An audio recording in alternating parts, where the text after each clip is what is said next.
have that network. And at this point, your skills compound to the point where you know how to make money in any given order.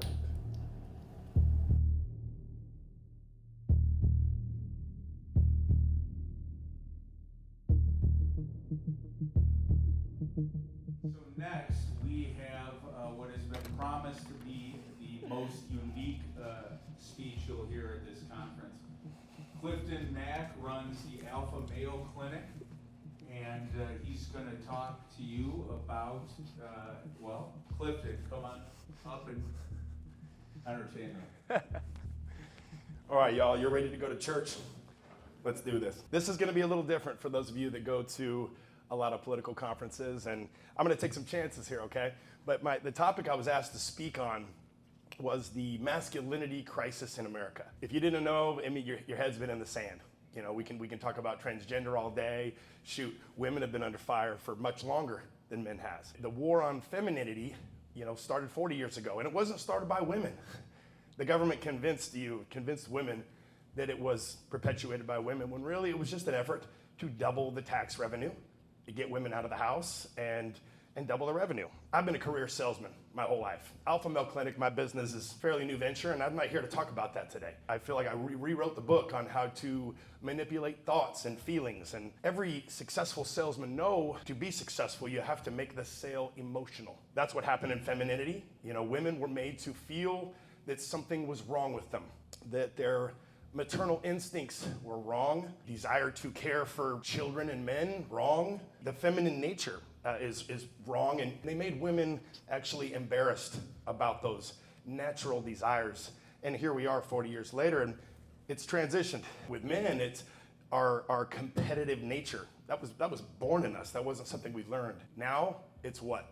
Toxic. Our disagreeable nature, willingness to say no and stand up for our beliefs, the desire to be respected, the desire to protect our aggressive nature, toxic, mega toxic actually. We've all been kind of put into this situation where we're used to and we're very comfortable conforming. I've been a sales trainer for many years, and 20 years ago I was watching cable, and I remember watching a show on the Learning Channel. It was a study on actually conforming. Very fascinating stuff, and I've trained on it like for 20 years. It started with a woman that came into a clinic. What she thought to do was a paid study. So she showed up, and there's a full waiting room of people, and she sits down in this waiting room. But what she doesn't realize is the waiting room is full of actors, paid actors. And she's the only one that's not. Well, there's a tone on the loudspeaker above, and everyone all of a sudden stands up. And she really confused, like slowly stands up, like what the hell's going on here? Then the tone sounds again, and everyone sits. She's like, whoa, that was weird. But she did it. Well, the tone happens every couple of minutes, and everyone stands up and sits down on command. And as this keeps happening, of course, you can see she's more comfortable with it. She's like, okay, whatever. The nurse comes in and calls one of the subjects, the actors, out of the room. The tone happens, they stand, they sit, and one by one, the actors start getting called out of the room. Now, you guys can probably guess where this is going, but eventually, there's no more actors in the room, just her. And she still stands and sits at the tone. They go one step further, then a young man comes in, and he's not an actor. He sits down, and she does her dance, she stands up, she sits down, and he goes, why'd you do that? And she goes, oh, we're supposed to stand up and sit down. So he stands and sits. More real people come in. It's now a full waiting room, and these people have taught the waiting room how to stand and sit on command. Guys, this is fascinating stuff. Now, I'm a self-proclaimed scientist. I geek out on this stuff. There is a part of our brain called the posterior medial prefrontal cortex. That's a mouthful, right? This is what I call the chameleon center of the brain. And it's actually a defense mechanism to help you blend in and conform and fit into your surroundings. But what's crazy is when the prefrontal cortex is activated, there is a dopamine secretion. Those of you that don't know what dopamine, this is my drug of choice. Okay? We get dopamine from chocolate, from sex, from running a 5K. It's actually an accomplishment hormone. You do something hard, have a great workout, dopamine. That's why we feel good after we get out of the sauna or something. Dopamine, ultimate drug. Matter of fact, drug users kind of say I don't like the term alcoholism or alcoholic. Really, alcohol is just a means to elicit dopamine. Same with meth, same with cocaine. Same with all kinds of vices. It's dopamine, dopamine, dopamine. You know, I tell people that have weight problems, eating problems, you're no different, you're no better than someone doing drugs. When I eat delicious food, it's, you get a leptin release. Leptin is actually a precursor to dopamine. You're just using a different drug at the Chinese buffet. I know that used to be my drug of choice, actually. Interesting, it's crazy stuff. You know, when we look at COVID and we look at what happened, guys, this social experiment went off with flying colors. Look at the conforming. Look at the people wearing masks in their cars by themselves. I know we think it's funny, but it's not funny. It's scary as shit, okay? What's happened is these people got so addicted to conforming, addicted to dopamine. It's the same thing, to where these people in their Subarus and Priuses wearing a mask, they're addicted to conforming. They're not even in control of their own lives anymore. This is a serious, serious thing. They're not just stupid, they're not just idiots. They're actually addicts. The emotional and hormonal warfare being used on men today is severe. Guys, so why am I different? Why am I here? Well, I own a clinic, and I'm a geek on biochemistry and endocrinology.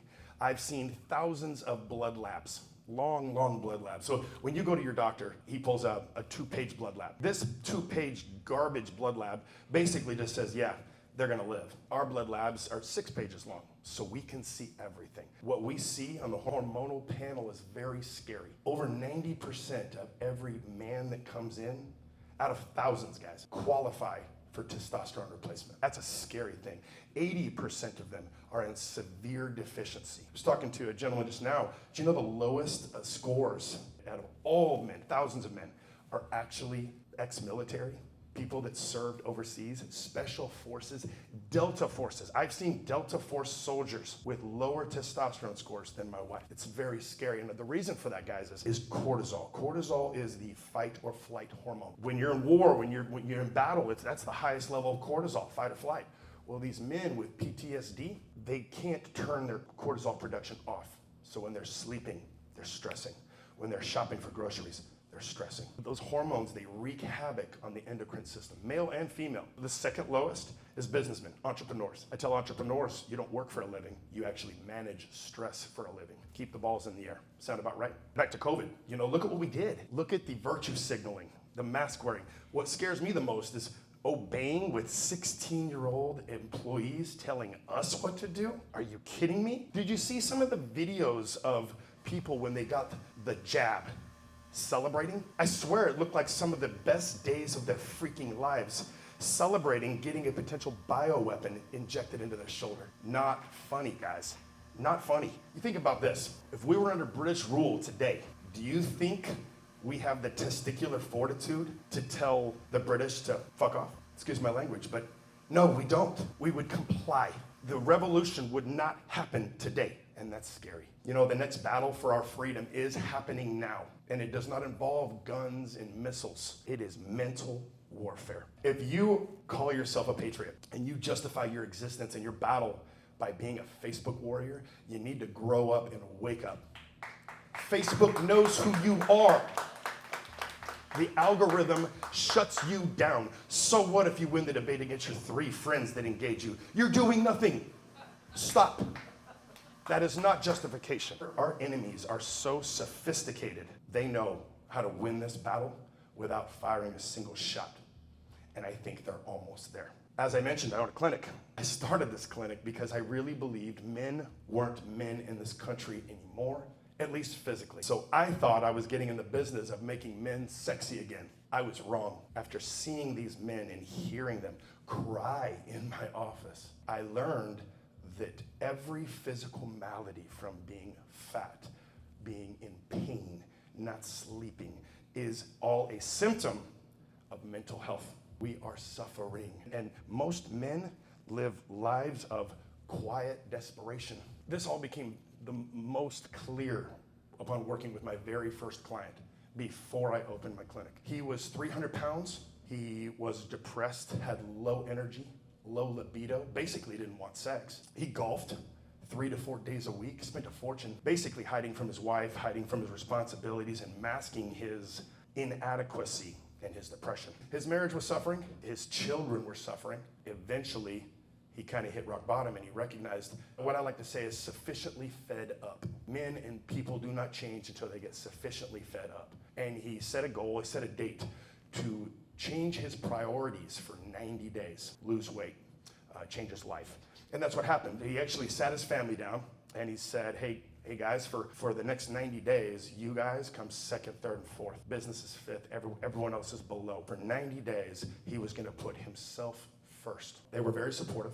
They cheered him on. They became his biggest fans. What happened was a miracle. He got to the gym 5 days a week. He started practicing intermittent fasting and watching what he's eating. He started nurturing his mind with good content, books, videos, 2 hours a day, only positive content. What happened, like I said, was a miracle. He lost 60 pounds in 90 days.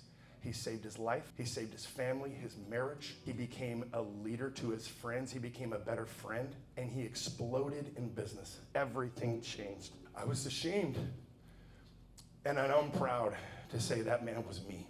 And what happened after that was I got addicted to helping people and men do what I did. My life was completely changed forever.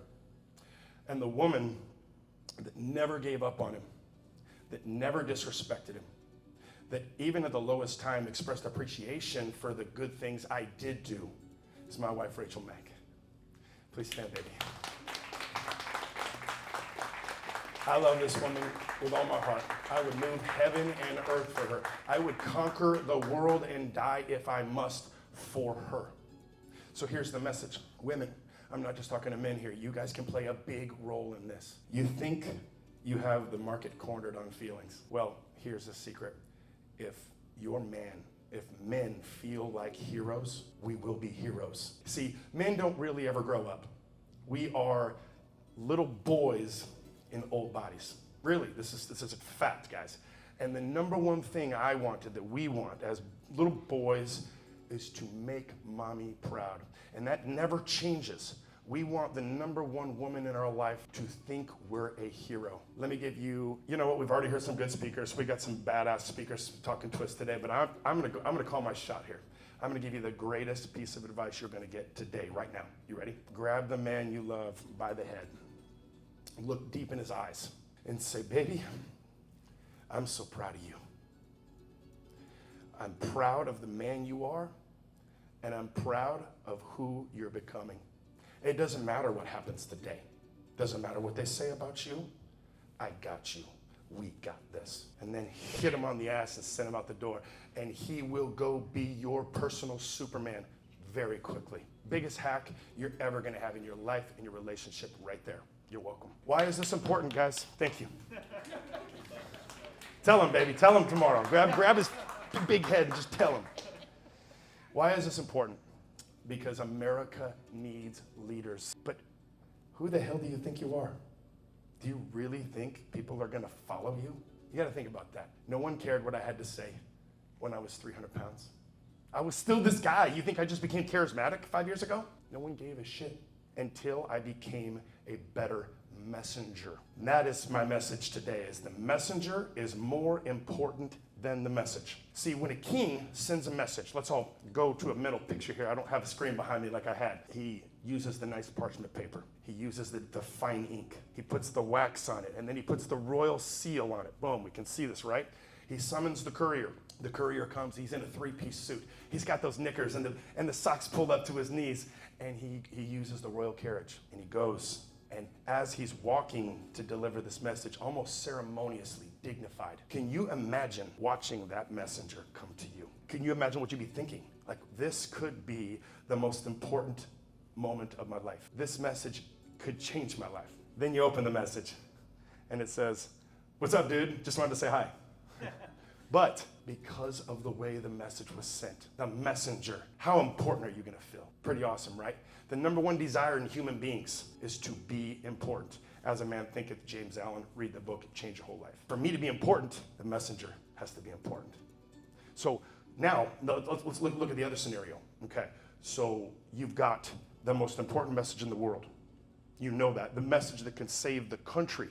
So it's quick, it's urgent. You got your buddy down the street. You scribble it down real quick and go take it outside, and there's a bum walking down the road with his cart. You go, hey, here's $20. Take this to this address, drop it off as soon as you can. Thanks, man. Okay? Well, he puts it in his cart. He walks down. He gets a 40 on the way. He drinks a beer. It's hot outside. He gets to the door. He stinks even worse than he did. And he walks up. He pulls it out of his cart with all of his treasures in there, and it's crumpled up now. It's dirty. He gives the message to the receiver. Now, put yourself there. What are you thinking? Who the hell is this guy? What is this? They're suspicious. They're busy. They're heading out to go to work. They take the message. They put it next to the junk mail. I'll get to it when I have a chance. Well, later when he opens up that message, it's the most important message in the world, but he doesn't respect it because the messenger is not important. So the message is not important. This is the problem, guys. All you Facebook warriors, this is what's happening. No one cares what you have to say, not just because of the algorithm, but because most of you, I gotta say it, are bad messengers. Sorry, not sorry. It's gotta be said. Very randomly, when I was preparing the speech, I had a thought about the movie The Lion King. It was called to the scene. I watched it where Rafiki, the wise baboon, is on a rock. And Simba says to him, "You knew my father?" "Correction, I know your father." And then he leads him on a journey to the lake. And he points down at the lake and he says, "Look down there." And Simba looks and he goes, "Oh, that's just my reflection." And he goes, "Look harder." And he looks, and in his reflection, his father's face appears. And then Mufasa appears in the clouds, and he says, "Simba, you have forgotten me." And Simba says, "No, you have forgotten who you are, and so forgotten me. Remember who you are." Can you imagine what our great-grandfathers and our forefathers who bled and died for this country are thinking as they watch what's happening to this country? We have forgotten them because we've forgotten who we are. The answer? Get selfish. You know, men, we get so much of our pride and our self-value on caring for women, caring for our children, being the man, supporting. But what's happened is we are 8-cylinder engines operating on 4 cylinders, just chugging down the road. You know, I grew up very broke, very poor. And I cannot remember a time in my childhood where we were driving a reliable car. You know how many times I was pushing my mom's station wagon down the road or stuck somewhere because the car wouldn't start? That is the state of men in this country. We've got to take it back. The answer is to disappear and do the hard work. Yes, going to the gym is hard.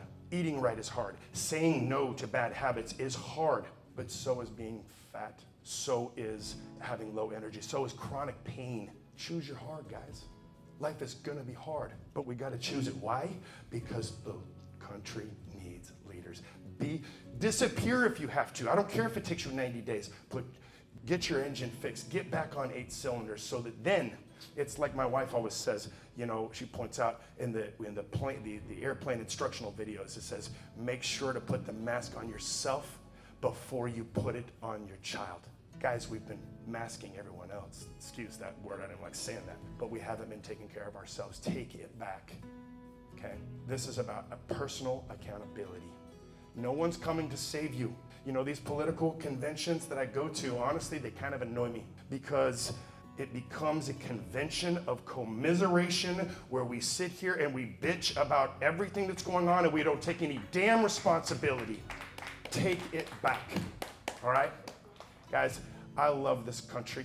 I'm here not to advertise anything about my business. Matter of fact, I didn't even plan on saying my business name. We've got to make men great again in this country. Our women, our children, our country needs us. Stop with the complying. Stand up. Let's take this thing back. Until we meet again, guys, may God bless you and may God bless America. Thank you. Thank you, Clifton, for an extremely energetic speech. Now. Let's go. Copyright that.